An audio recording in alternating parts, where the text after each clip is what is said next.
საქართველოს საპატრიარქოს განცხადება 14 ნოემბერი 2016 წელი. Როგორც ცნობილია, საქართველოს საპატრიარქოსთან არსებული ჩოხოსანთა საზოგადოების ორგანიზებით დაიწყო საყოველთაო ჯვრისწერები, რაც სრულიად საქართველოს კათოლიკოს პატრიარქის ლოცვა კურთხევით ხორციელდება. ჯვარდაწერილ წყვილებს სამების საპატრიარქო ტაძარში დალოცავს მისი უწმინდესობა. მათ კი, რომელთაც თბილისში არ შეუძლიათ ჩამოსვლა, ეპარქიის მმართველი მღვდელმთავარი. შევნიშნავთ, რომ აღნიშნული ეხებათ მხოლოდ იმ წყვილებს, რომელთაც წლების წინ შექმნეს ოჯახი, მაგრამ სხვადასხვა სუბიექტური თუ ობიექტური მიზეზების გამო დღემდე არ არიან ჯვარდაწერილნი. ქორწინების საიდუმლოება ძალიან ღრმაა და უმნიშვნელოვანესი ადამიანის ცხოვრებაში. ჯვრისწერით წყვილი გამოხატავს მზაობას გაერთიანდნენ ქრისტეს წმინდა ეკლესიაში და ერთობით ისწრაფონ სასუფევლისკენ. ოჯახი რომ იყოს მტკიცე და სიყვარული არ განელდეს, აუცილებელია მეუღლეები შაბათ-კვირას და დღესასწაულის დღეებში წირვა ლოცვას დაესწრნენ და აღსარებისა და ზიარების საიდუმლოებებში მიიღონ მონაწილეობა. რათა მოიხვეჭონ სულიწმინდის მადლი. ღმერთის შეწევნა არ მოაკლდეთ თქვენს ოჯახებს და სრულიად საქართველოს.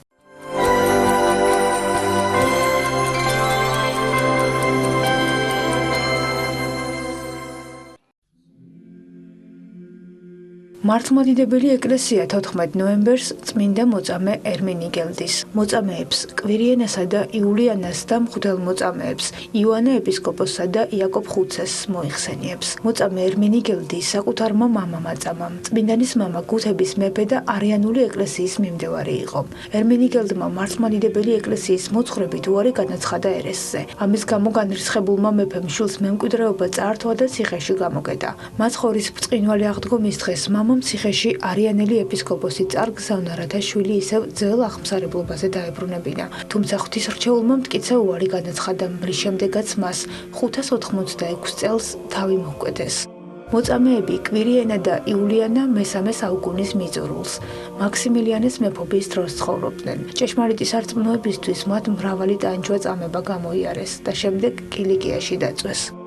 მღვდელმოწამეები იოანე ეპისკოპოსი და იაკობ ხუცესი სპარსეთში მეოთხე საუკუნეში ცხოვრობდნენ. ქრისტიანობის გავრცელებისთვის მეფის ბრძანებით მათ თავები მოჰკვეთეს.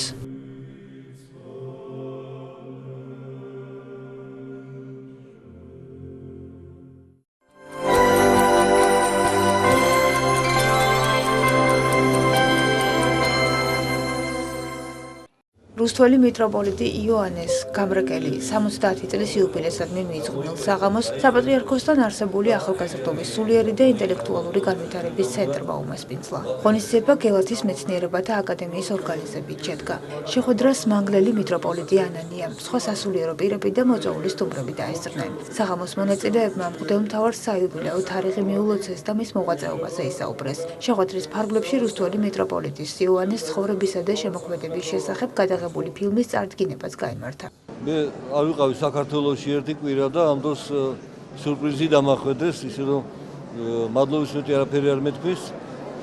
უფრო შეწუხებული ვარ, რომ ამდენი ხალხი წუხდება ჩემ გამო.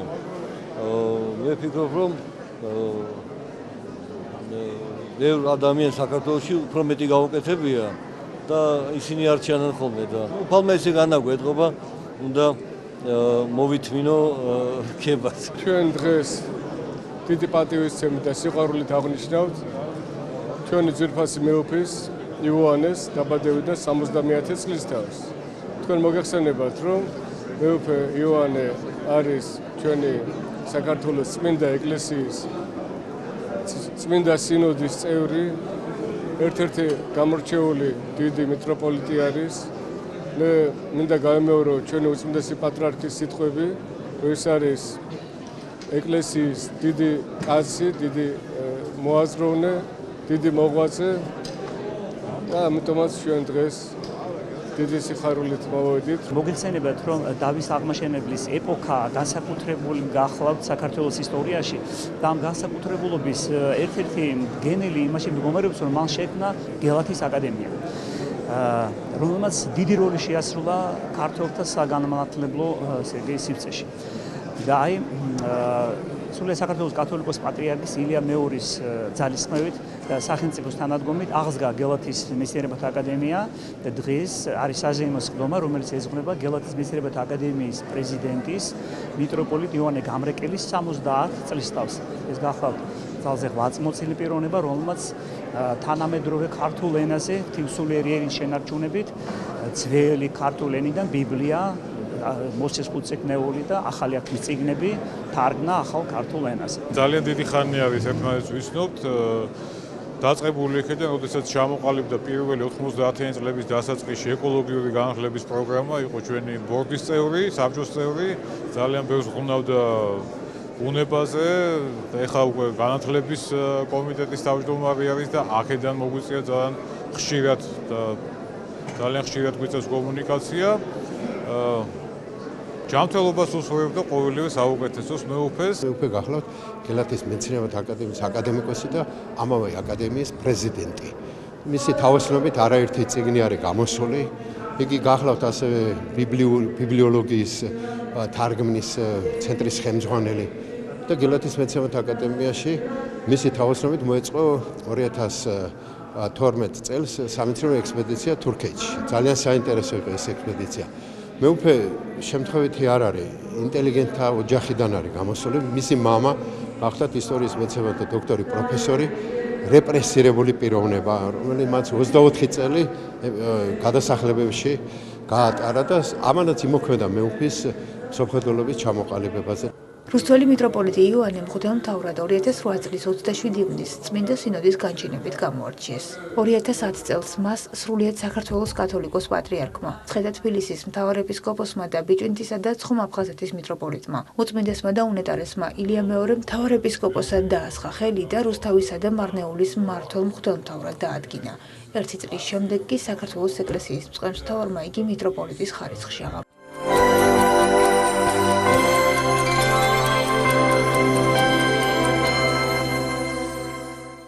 კორცხელის ივერიის ღვთისმშობლის ეკლესიისა და მასთან არსებული დედათა მონასტრის აღდგენითი სამუშაოები გრძელდება. ადგილზე არსებულ ვითარებას რეგიონული განვითარებისა და ინფრასტრუქტურის მინისტრი ნოდარ ჯავახიშვილი გაეცნო. კორცხელის დედათა მონასტრის შენობა მიმდინარე წლის 17 მაისს გაჩენილმა ხანძარმა დააზიანა. მონასტრის ნაწილი ისედაც დაუმთავრებელი იყო. ეხლა პროექტი სრულყოფილი იქნება იმედია და რაც გაფუჭდა იმას აღვდგენთ და რაც დასამთავრებელი იყო იმასაც დავამთავრებთ. იმედია რომ მომავალ წელს ამ დროისთვის დედათა მონასტერი იქნება სრული თავისი მშვენიერებით წარმოდგენილი.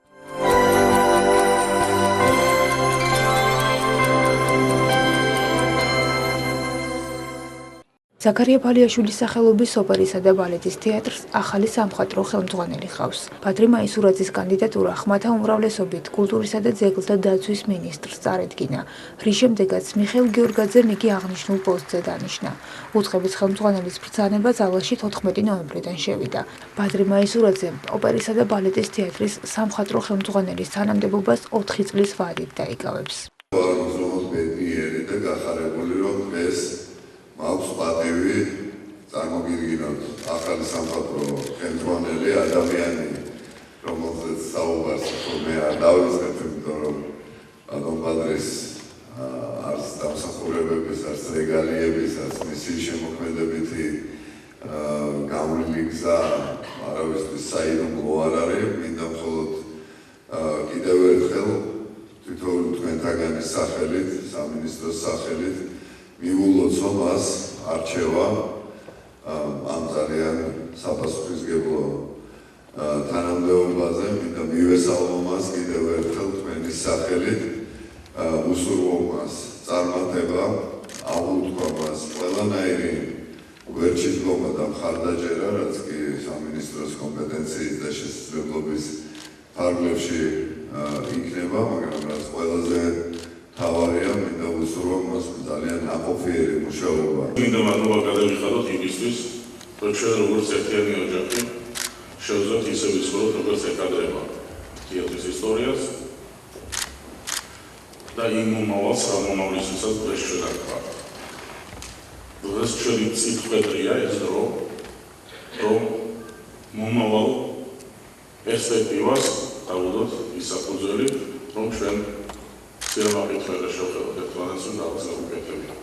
მე სხვა ამბიცია არ მაქვს.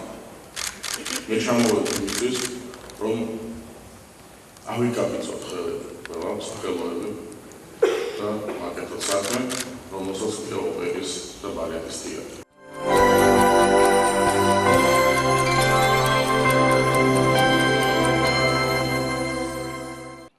ქართული ღვინისა და კულტურის შესახებ გამოცემული წიგნის წარდგინებას ნიუ-იორკის ღვინის საერთაშორისო გამოფენა მომასპინძლა. წიგნის ავტორი ამერიკელი ღვინის მწერალი ელის ფეირინგია. მან ნაშრომი საქართველოში მოგზაურობის შემდეგ დაწერა. ღონისძიების ფარგლებში ღვინის ეროვნული სააგენტოს მხარდაჭერით წარმოდგენილი იყო ასევე ქვევრის ღვინის მწარმოებელი 6 ქართული კომპანია. როგორც ცნობილია, ამერიკის შეერთებული შტატები ქართული ღვინის პოტენციურად მზარდი საექსპორტო ბაზარია, სადაც ღვინის ეროვნული სააგენტო ქართული ღვინის პოპულარიზაციისა და ცნობადობის გაზრდის მიზნით აქტიურ მარკეტინგულ ღონისძიებებს მომავალშიც აქტიურად გააგრძელებს. მოველოდი, რომ ბევრი კითხვა ექნებოდათ აქაურებს და ასევე მოწვეულ სტუმრებს, მაგალითად იაპონელებს, რომლებიც აქ ღვინის კულტურის გასაცნობად ჩამოვიდნენ. თუმცა ყველაზე საინტერესო კითხვა იყო თუ რას ფიქრობდი ქართული ღვინის შესახებ. ქართულ ღვინოში დიდი სულიერებაა, მე ვფიქრობ ღვინო ქართველების სიამაყეა. ქართველებს დიდი რწმენა აქვთ, უფლის რწმენა, ყურძნის რწმენა, ღვინის რწმენა და რწმენა იმისა, რომ ყველაფერი კარგად იქნება. ქართული ღვინო ხომ ქართული სულის გამოძახილია. ძალიან მესიამოვნა, რომ ეს კითხვა დამისვეს და მომეცა შესაძლებლობა ქართულ ღვინოზე მესაუბრა.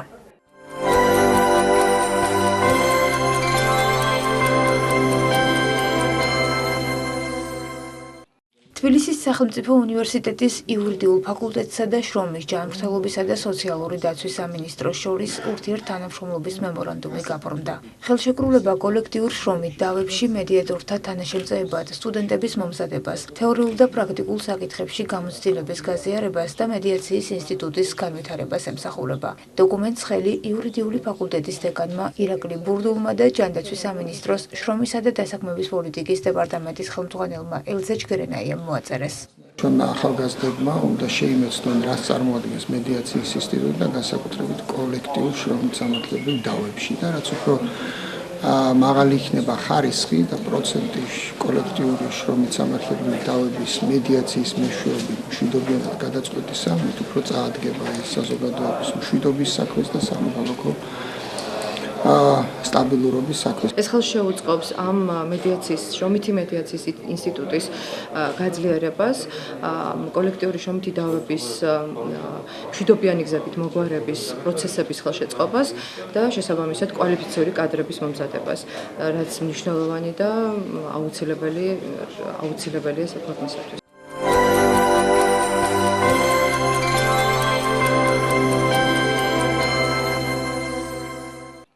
გივიჟვანიას სახელობის პედიატრიულ კლინიკაში დიაბეტის მსოფლიო დღე აღინიშნა. სამედიცინო დაწესებულებაში დიაბეტის მქონე ბავშვთა და მოზარდთა საზეიმო მიღება გაიმართა. ღონისძიების ფარგლებში კლინიკის ენდოკრინოლოგებმა უცხოელ სპეციალისტებთან ერთად ბენეფიციარებს უფასო სამედიცინო კონსულტაცია გაუწიეს და მშობლების კითხვებს უპასუხეს. შეხვედრას შრომის, ჯანმრთელობისა და სოციალური დაცვის სამინისტროს წარმომადგენლები დაესწრნენ. მარინა დარახველიძემ შეკრებილ საზოგადოებას დიაბეტის მართვის სახელმწიფო პროგრამა გააცნო. ჩვენ ყოველთვის ყურადღებით ვეკიდებით ჩვენი ბავშვების და თანამოქალაქეების საჭიროებებს და უზრუნველყოფთ ამ პროგრამის საშუალებით უმაღლესი ხარისხის როგორც მედიკამენტებით, ასევე ტესტ-ჭირებით, ერთჯერადი გამოყენების საგნებით, სერვისებით, რომელიც ჩვენი ძალიან კარგი სამედიცინო პერსონალის საშუალებით მიეწოდებათ მათ. ყოველწლიურად გამოვლენილ პაციენტთა უმრავლესობა სწორედ ჩვენთან ხდება. რა ხდება აქ? აქ ხდება მათი მკურნალობა, მათი სწავლება, ხოლო დიაბეტიან ბავშვთა დაცვის ასოციაცია მათ ამარაგებს ინსულინით, საკონტროლო საშუალებებით და ასე შემდეგ. დღეს რა ხდება? დღეს რა თქმა უნდა ამ დღეს ვზეიმობთ. გუშინ ჩატარდა საერთაშორისო კონფერენცია მიძღვნილი დიაბეტის, მოდით ესე ვთქვათ, ბავშვთა დიაბეტის მრავალფეროვნებისადმი, რადგან ბავშვთა დიაბეტის ფორმები ძალიან სხვადასხვანაირი გვხვდება.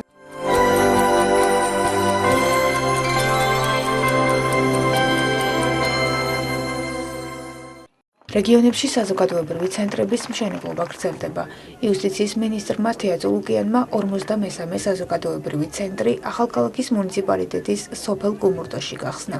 ახალი დაწესებულების მომსახურებით სოფელ კუმურდოს მოსახლეობასთან ერთად მიმდებარე სოფლებიც ისარგებლებენ. როგორც ცნობილია, დღევანდელი მონაცემებით კუმურდოს გარდა მსგავსი სახის ცენტრებში მომსახურების მიღება კიდევ 42 სოფლის მოსახლეობას შეუძლია. პროექტი ევროკავშირის ფინანსური მხარდაჭერით ხორციელდება. ჩვენ დღეს განსაკუთრებულად გვიხარია, რომ 43-მე საზოგადოებრივი ცენტრი გავხსენით.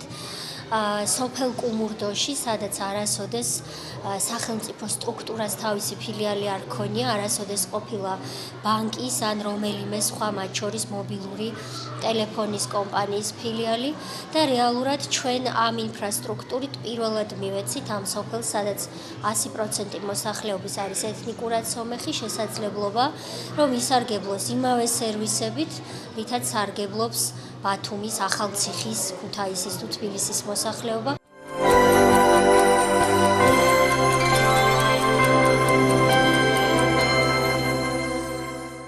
საქართველოს მთავრობის ადმინისტრაციის, სავაჭრო სამრეწველო პალატისა და ევროკავშირის პროგრამის ერთობლივი ძალისხმევით ღრმა და ყოვლისმომცველი თავისუფალი სავაჭრო სივრცის შეთანხმებით გათვალისწინებული ვალდებულებების იმპლემენტაციის თემაზე შეხვედრა გაიმართა. ღონისძიებაში 40-მდე კომპანიის წარმომადგენელმა მიიღო მონაწილეობა, რომელთა საქმიანობის სფერო ძირითადად სოფლის მეურნეობა წარმოადგენს.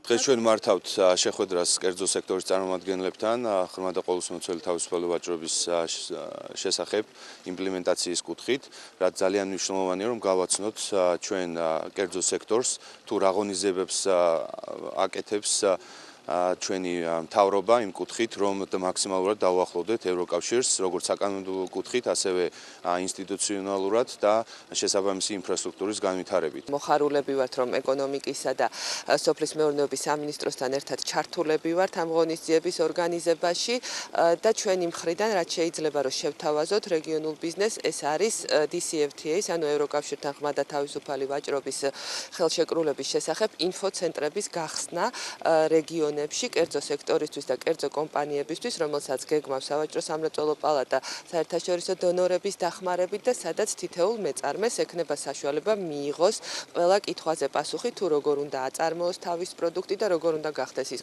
კონკურენტუნარიანი, რომ გავიდეს ევროკავშირის ბაზარს.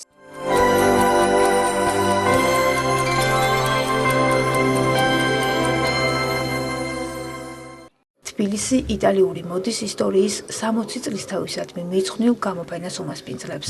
ღონისძიების დეტალებზე კულტურისა და ძეგლთა დაცვის სამინისტროში პრესკონფერენცია გაიმართა. შეხვედრას უწყების ხელმძღვანელი, იტალიის ელჩი საქართველოში, მერიის წარმომადგენელი და სხვა მუზეუმის სტუმრები ესწრებოდნენ. დღეიდან 10 იანვრამდე ზურაბ-წერეთლის თანამედროვე ხელოვნების მუზეუმში ორგანიზატორები დამთვალიერებლისთვის იტალიური მაღალი მოდის საუკეთესო ნიმუშებსა და ისტორიულ კოსტუმებს გამოფენენ. ექსპოზიცია მიეძღვნება მოდისა და დიზაინის იმ თვალსაჩინო ფიგურების ნიჭსა და უმაღლეს პროფესიონალიზმს, რომლებმაც მსოფლიო მოდის ინდუსტრიაში მნიშვნელოვანი წვლილი შეიტანეს.